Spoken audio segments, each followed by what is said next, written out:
Hello students, आज का हमारा टॉपिक है ampere circuital law and it's applications. इसे समझने से पहले हम ये देखते हैं कि कोई भी करंट कैरिंग वायर है उसके चारों तरफ मैग्नेटिक फील्ड जनरेट हो जाता है और उस मैग्नेटिक फील्ड की डायरेक्शन को हम राइट हैंड थंब रूल से डिटरमाइन करते हैं। सपोज एक ये करंट कैरिंग वायर है, आई करंट इसमें फ्लो कर रहा है, तो इसके चारों तरफ कॉन्सेंट्रिक सर्किल्स की फॉर्म में मैग्नेटिक फील्ड लाइंस जनरेट हो जाएंगी या मैग्नेटिक फील्ड जनरेट हो जाएगा और इन मैग्नेटिक फील्ड की डायरेक्शन को हम राइट हैंड थंब रूल से निकाल सकते हैं। That means in the direction of current you will put your right hand thumb और उसके बाद में आप अपनी फिंगर्स को कर्ल करेंगे, टर्न करेंगे, तो जिस डायरेक्शन में फिंगर्स टर्न करेंगी वो डायरेक्शन क्या होगी? मैग्नेटिक फील्ड की डायरेक्शन होगी। तो ये मैग्नेटिक फील्ड है जो यहाँ से इनवर्ट जा रहा है बोर्ड के प्लेन में और यहाँ से आउटवर्ड आ रहा है, अगर ये वायर बोर्ड के प्लेन में रखी हुई है तो। अब इस मैग्नेटिक फील्ड और करंट आई के बीच में जो रिलेशनशिप है उसे निकालने के दो तरीके हैं। एक तो है बायो-सेवर्ट लॉ। बायो-सेवर्ट लॉ में आपने सीखा था कि अगर छोटी सी लेंथ dl है और इस dl लेंथ में आई करंट फ्लो कर रहा है तो इसकी वजह से जो मैग्नेटिक फील्ड होता है वो होता है dB और dB इज इक्वल टू होता है mu not upon 4 pi I dl sine theta और अपॉन आर स्क्वायर, जहाँ थीटा क्या होता है? वो एंगल जो कि आर जो है, जितनी डिस्टेंस में मैग्नेटिक फील्ड आप देख रहे हो, यहाँ पे अगर देखना चाह रहे हो कि कितना मैग्नेटिक फील्ड है बी डी बी, तो वो आर और डीएल के बीच का एंगल होता है थीटा। तो ये बायो-सेवर्ट लॉ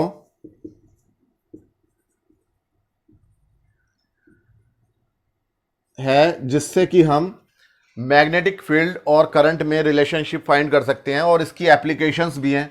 और बायो-सेवर्ट लॉ से हम स्ट्रेट करंट कैरिंग वायर या डेफिनेट लेंथ वायर या करंट कैरिंग लूप की वजह से मैग्नेटिक फील्ड फाइंड करते हैं।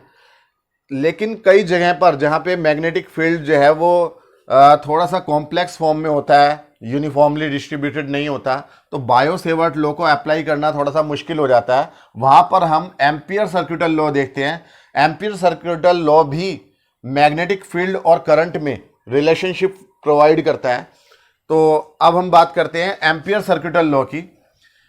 तो एम्पियर सर्किटल लॉ का स्टेटमेंट क्या है वो मैंने स्टेटमेंट लिखा हुआ है कि according to this law the line integration of magnetic field around a closed loop is mu not times the current passing through the loop. तो लाइन इंटीग्रेशन का मतलब क्या है? किसी भी चीज का जब लाइन इंटीग्रेशन होता है तो उसका मतलब वहां पर लेंथ की रेस्पेक्ट में इंटीग्रेशन हो रहा है, वो भी वेक्टर की फॉर्म में। अगर एरिया इंटीग्रेशन होता है तो एरिया की रेस्पेक्ट में इंटीग्रेशन हो रहा है। तो यहां पर लाइन इंटीग्रेशन हो रहा है, यानी कि dl, l से आप लेंथ को डिनोट कर रहे हो तो यहां पे डेफिनेटली dl जरूर आएगा। किस चीज का लाइन इंटीग्रेशन हो रहा है? मैग्नेटिक फील्ड का। तो मैग्नेटिक फील्ड यानी कि vector b, because magnetic field is a vector quantity, और डॉट प्रोडक्ट कर देंगे हम dl के साथ में। लाइन इंटीग्रेशन यानी इंटीग्रेशन का साइन लगाया और वो भी क्लोज्ड लूप के लिए। तो क्लोज्ड लूप के लिए हम यहाँ क्लोज का साइन लगाएंगे। ये जो हमने नोट लगाई है, ये जो सिंबल लगाया है, ये क्लोज इंटीग्रेशन का है। दैट मीन्स क्लोज्ड पाथ के लिए आप इंटीग्रेशन कर रहे हो मैग्नेटिक फील्ड का विद रिस्पेक्ट टू लेंथ। तो this is called line integration along a closed path is mu not times the current passing through the closed path. इसे आप ऐसे समझ सकते हैं कि सपोज एक ये करंट कैरिंग वायर है, इसमें आई करंट फ्लो कर रहा है, तो इसके चारों तरफ आपने एक ये सर्किल इमेजिन किया है, इमेजिनरी सर्किल है ये, और इस इमेजिनरी सर्कुलर लूप के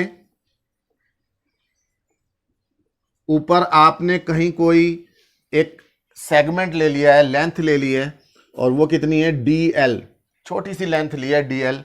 तो इसका आप वेक्टर डिनोट कर सकते हो या तो इस डायरेक्शन में, नीचे से इस डायरेक्शन में, या ऊपर से नीचे की तरफ, किसी भी डायरेक्शन में आप वेक्टर dl ले सकते हो।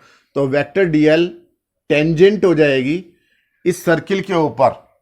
तो सपोज हमने ये ले लिया आपका वेक्टर dl, ये वेक्टर dl हो गया। अब इसी पॉइंट पर आप मैग्नेटिक फील्ड देखेंगे due to this current carrying wire. Suppose r distance है यहां से लेकर यहां तक की, तो मैग्नेटिक फील्ड भी आपको पता है इसी सर्किल की डायरेक्शन में होगा, vector B. Right hand thumb rule से देख रहे हैं, क्योंकि किसी करंट कैरिंग वायर के चारों तरफ सर्कुलर मैग्नेटिक फील्ड जनरेट होता है, तो ये सर्किल की फॉर्म में होगा। दैट मीन्स डीएल और बी दोनों ही सेम डायरेक्शन में होंगे। अगर दोनों के बीच में एंगल है, तो जब हम vector B dot D L करेंगे तो वहां आ जाएगा B D L cos theta, जहां थीटा क्या होगा, वेक्टर बी और वेक्टर डी एल के बीच का एंगल। तो फिलहाल अगर यहां पर एंगल 0 है तो ये आपका आ जाएगा बी डी एल कोस 0, और इसका हो जाएगा close integration is equal to होता है mu not times the total current I passing through the close loop. एक बात ये ध्यान रखनी है, इस क्लोज लूप के अंदर से कितना करंट पास हो रहा है। आई जो है वो टोटल करंट इसके अंदर से पास होने वाला है। अगर कोई करंट बाहर से पास हो रहा है, मान लिया आई डैश, तो उसे हम कंसीडर नहीं करेंगे क्योंकि वो क्लोज लूप के बाहर है। इसमें सिर्फ वही करंट आई यहां रखा जाएगा जो कि क्लोज लूप के अंदर से पास हो रहा है। साथ ही साथ एक और बात ध्यान रखनी है, यहां जो आई है वो टोटल करंट है या नेट करंट है। मीनिंग यह है कि अगर इस क्लोज लूप में से 2-3 करंट या ज्यादा करंट पास हो रहे हैं, और इस तरीके से पास हो रहे हैं कि कुछ करंट तो इसके अंदर से ऊपर से नीचे आ रहा है, मान लिया कोई करंट ये है, ये नीचे आ रहा है, ये है मान लिया I2, और I1 करंट नीचे से ऊपर जा रहा है, तो नेट करंट का मतलब क्या है, आई टोटल का मतलब क्या है, I total will be equal to I1 में से आप I2 को माइनस कर लेंगे, I1 माइनस I2, या I2 में से I1 को माइनस कर लेंगे, बड़े में से आप छोटे को माइनस करेंगे और उसको यहां रखेंगे आई टोटल के प्लेस पे। तो नेट करंट का मतलब यह है कि अगर करंट्स अपोजिट डायरेक्शन में भी जा रहे हैं तो आप उन्हें सब्ट्रैक्ट करके और तब यहां पर वैल्यू पुट करेंगे, और अगर करंट्स सेम डायरेक्शन में जा रहे हैं तो उन सबको आप ऐड कर लेंगे टोटल करंट निकालने के लिए। तो ऐसा हो सकता है कि कहीं पर करंट, कई सारे करंट फ्लो कर रहे हो किसी सर्कुलर लूप में से, तो आप इस बात का ध्यान रखेंगे कि यहां पे आपको नेट करंट देखना है। तो ये जो फॉर्मूला है यही आपका क्या है, एम्पियर सर्कुलर लॉ, जहां म्यू नोट क्या है, mu naught is permeability of free space.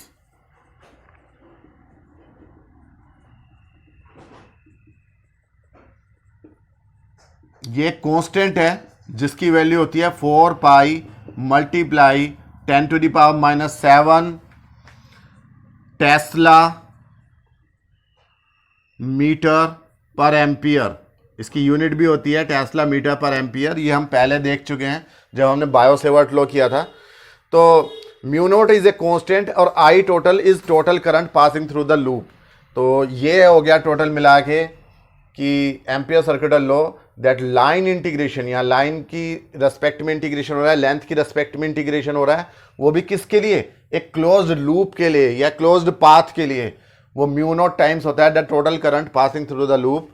और अगर हम इसको अप्लाई करना चाहें, जैसे कि हम स्ट्रेट करंट कैरिंग वायर के लिए अप्लाई करते हैं, इसी को हम आगे बढ़ा दें डेरिवेशन को, कि स्ट्रेट करंट कैरिंग वायर की वजह से आर डिस्टेंस पे कितना मैग्नेटिक फील्ड होगा। तो cos 0 की वैल्यू कितनी हो जाएगी यहां पर 1। और आपको पता है कि स्ट्रेट करंट कैरिंग वायर, अगर हमने यहां पे सिर्फ I की बात कर रहे हैं, I2 नहीं ले रहे हैं,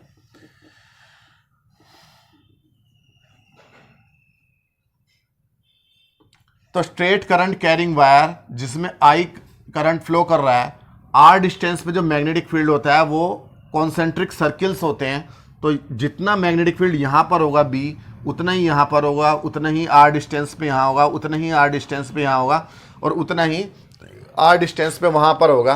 तो सब जगह पर मैग्नेटिक फील्ड सेम है, तो मैग्नेटिक फील्ड को आप बाहर ले सकते हैं इंटीग्रेशन के साइन में से। तो B बाहर आ जाएगा, close integration of DL will be equal to mu not times I। Integration DL का मतलब छोटी छोटी जो DL लेंथ है इनका सम, तो सबका जो सम होगा वो कितना होगा 2 पाई R, क्योंकि छोटी छोटी लेंथ का जब आप सम करोगे तो टोटल सरकमफेरेंस आ जाएगी 2 पाई R। तो इंटीग्रेशन DL की जगह पे हम रख लेंगे 2 पाई R। तो B into 2 pi R is equal to mu naught I, तो B will be equal to mu naught I और अपॉन 2 पाई आर। तो ये मैग्नेटिक फील्ड आ गया due to straight infinite length current carrying wire. तो ये derivation हम पहले भी कर चुके हैं बायो-सेवर्ट लॉ की एप्लीकेशन में।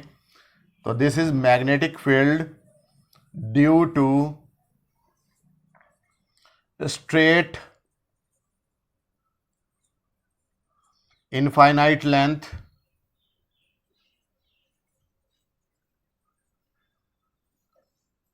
Current carrying wire, current carrying wire.